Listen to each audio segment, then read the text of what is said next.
Damos por sentado el mundo físico que habitamos.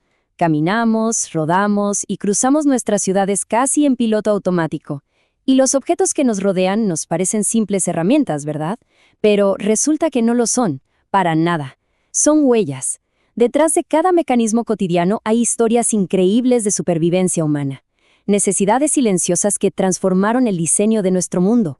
En este análisis vamos a explorar una historia fascinante sobre resiliencia, innovación y una búsqueda incansable por la libertad física. Pensemos en un triciclo. Hoy en día lo vemos como un simple juguete inofensivo, ¿no? Un paso previo, seguro y sin riesgos antes de usar una bicicleta. Pero fíjense que esa percepción oculta una verdad alucinante. Su origen no tuvo absolutamente nada que ver con niños jugando. De hecho, nació de una urgencia humana brutal. Es la historia, casi olvidada, del ingenio humano para lograr vencer a la inmovilidad. Para entender esto, tenemos que viajar al año 1655, cerca de Nuremberg, en Alemania. Allí vivió Stefan Pfäffler, un relojero absolutamente brillante, que lamentablemente había quedado parapléjico tras un accidente en su infancia. Imaginen lo que era eso. En pleno siglo XVII, no poder caminar era básicamente una condena al encierro. Pero Pfäffler se negó rotundamente a aceptarlo. Como estaba tan acostumbrado a la precisión de los engranajes, decidió que iba a construir su propia salida mecánica. Y lo que este hombre logró fue una completa genialidad. Tomó toda esa tecnología diminuta de los relojes y literalmente la amplió a escala humana. Así construyó el primer triciclo autenticado del mundo. Un vehículo impulsado mediante manivelas que se movían con las manos. O sea, el primer ciclista verdadero de la historia no fue un atleta, fue una persona con discapacidad que construyó pieza por pieza su propia libertad. Es clave entender que este invento no buscaba paseos de domingo, era supervivencia pura y dura. Imaginen el tremendo esfuerzo físico. Estamos hablando de madera maciza, hierro forjado, y todo esto sobre calles de tierra llenas de baches. Seguramente apenas alcanzaba la velocidad de una caminata lenta, pero lo importante es que funcionaba. El movimiento humano acababa de encontrar una dimensión totalmente nueva. Ahora, demos un salto en el tiempo. Avanzamos 2 siglos de golpe hacia la frenética época de la innovación industrial. De pronto, los mecanismos se vuelven mucho más refinados. El acero reemplaza a la pesada madera, y es justo ahí cuando este formato de 3 ruedas se posiciona para liderar una verdadera revolución en el transporte personal. Llegamos a la época victoriana. Las calles adoquinadas empiezan a presenciar un cambio masivo. Durante el siglo XIX, los triciclos manuales dejan de ser una simple rareza para convertirse en una auténtica sensación tecnológica. Tan solo en Coventry, Inglaterra, docenas de fabricantes empezaron a producir más de 100 modelos diferentes. La revolución sobre 3 ruedas estaba imparable. Justo en medio de este boom, en 1869, surge el Velociman. Fue creado por el reverendo R.H. Charsley, un capellán en Oxford. Resulta que él veía a diario cómo los pacientes luchaban por desplazarse en la enfermería local, y bueno, diseñó esta máquina específicamente para ellos. Funcionaba tirando y empujando unas palancas en un movimiento elíptico, muy parecido a remar en un bote. Un sistema súper ingenioso. El impacto de este diseño fue inmediato. Los testimonios que nos llegan de esa época son realmente conmovedores. Hay registros de un hombre que perdió ambos pies en un accidente de tren y logró comprar un Velociman. Él mismo relató cómo este vehículo le devolvió la vida, permitiéndole ir a la ciudad y hasta superar colinas con total facilidad. Había recuperado por completo su autonomía física. Pero claro, la historia siempre tiene giros inesperados.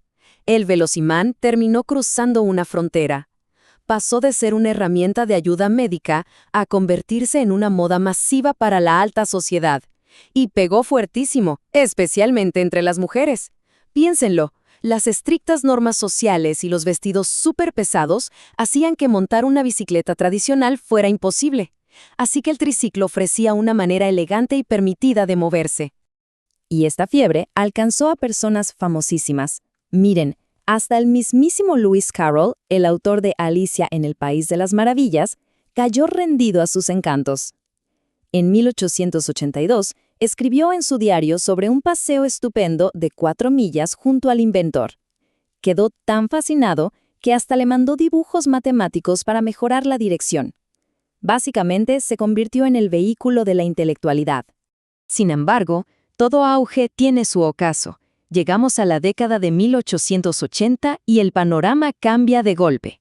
Una nueva invención interrumpe la industria de la movilidad.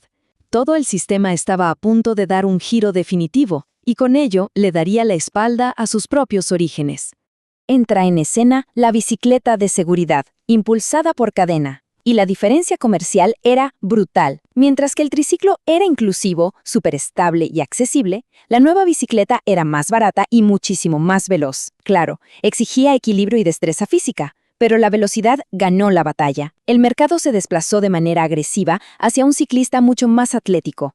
Como resultado, el triciclo quedó completamente relegado a los márgenes de la historia. Y lo peor de todo es que su propósito original se desvaneció. Esa esencia empoderadora, diseñada para darle autonomía a personas con discapacidad, fue olvidada. Quedó sepultada bajo el dominio absoluto de las dos ruedas.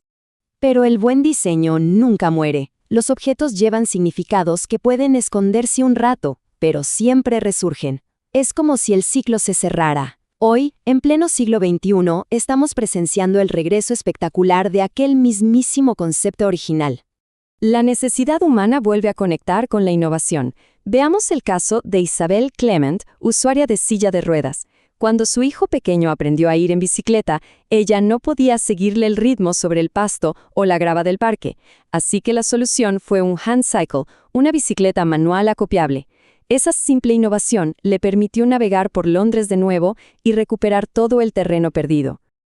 Es increíble ver cómo la tecnología moderna por fin materializa aquel sueño del siglo XVII. Con la ingeniería avanzada de hoy, tenemos metales ultraligeros, neumáticos de alta tracción y hasta asistencia eléctrica. Hoy en día, los senderos rocosos y las colinas pronunciadas ya no son un límite insuperable. La libertad de poder explorar la naturaleza, por fin, ha sido recuperada. Hay más de un siglo de diferencia entre el velosimán victoriano y algo como el mountain trike moderno. Y sin embargo, si los vemos juntos, las similitudes son innegables. Es la misma geometría, las mismas palancas de empuje, la misma postura. Es la prueba definitiva de que la historia siempre rima.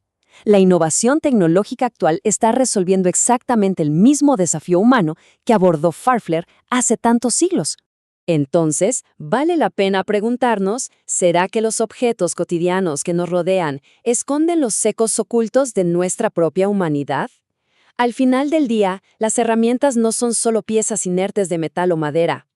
Llevan consigo historias profundas de adaptación frente a la adversidad.